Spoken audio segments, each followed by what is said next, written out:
Hey everyone, it's Kong again, and here is another episode of Should You Summon. As always, I'll be presenting high-level overviews using these 4 criteria to help you decide whether this banner is worth your hard-earned vouchers and crystals. How these new characters fit into your team, whether they unlock any bonds, what kind of content they get used for, and their future availability. So, let's hop right into this new character raid-up banner featuring the Sage of the Trees and Helena, which are OCs created specifically for Langrisser Mobile. It runs from October 22nd to November 4th, and it's not a Destiny banner, so it's definitely possible to summon off-banner heroes, even on your first SSR. Okay, so let's get started with the Tree Sage.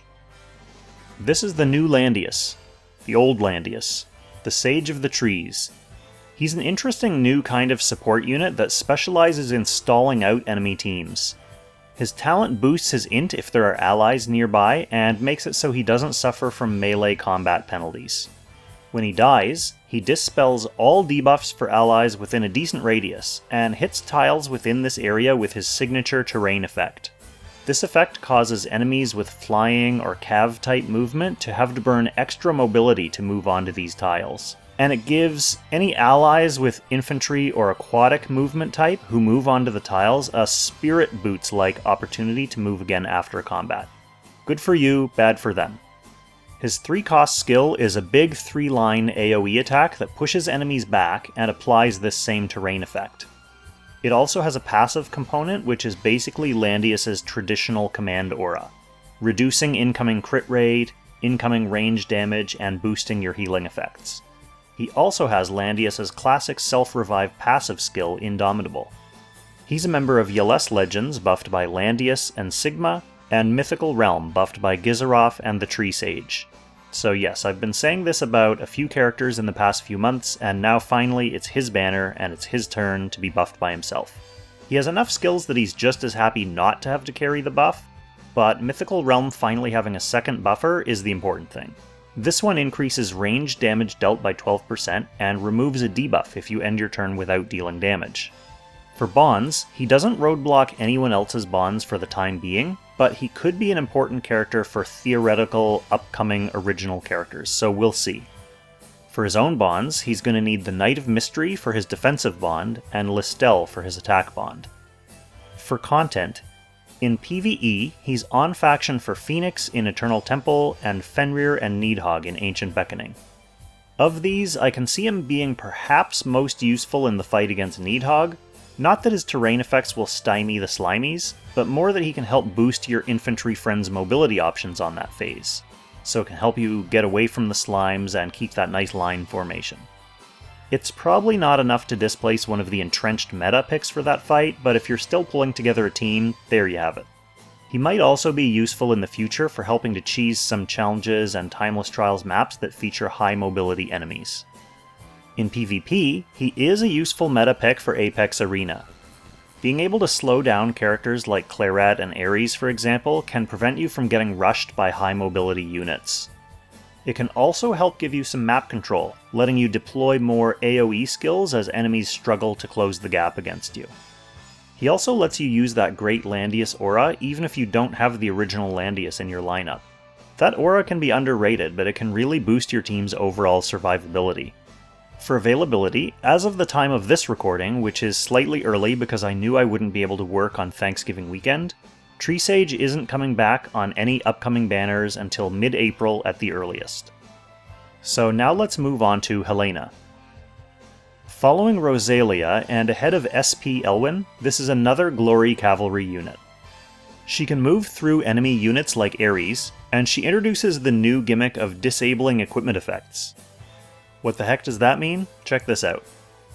As part of her talent, she covers any tiles that she moves through with a terrain effect that lets her move through them without expending movement. But if an enemy moves onto the tile, it randomly disables one of their gear effects. If they're NPCs, it simply reduces one of their stats. Her 3-cost skill is a single target attack that disables the victim's weapon effect, and then splashes the area nearby with her terrain effect in a little follow-up AoE burst. She also has a 2-cost single target skill that disables the victim's accessory effect, and a 1-cost passive that causes a little splash in one ring around her after ending her turn, and this has a 25% chance to disable a random gear effect. She's got enough gear-busting skills to make you feel like Link in Breath of the Wild. She's a member of Legion of Glory, buffed by Ledin, Elwyn, and Grenier, and Empire's Honor, buffed by Bernhardt, Leon, Lance, and Rosenseal, so the darling factions of early 2021. For bonds, she also doesn't roadblock anyone else's bonds for the time being, but as I mentioned before, that could change in the future. For her own bonds, she needs Brenda for her defensive bond and Virash for her attack bond. Make of that what you will. For content, in PvE, she's on faction against Scylla and Valkyrie in Eternal Temple, and Hugin and Munin and Sleipnir in Ancient Beckoning. As a mobile character, she'll probably be decently useful against Sleipnir if you don't already have a solid team built for him.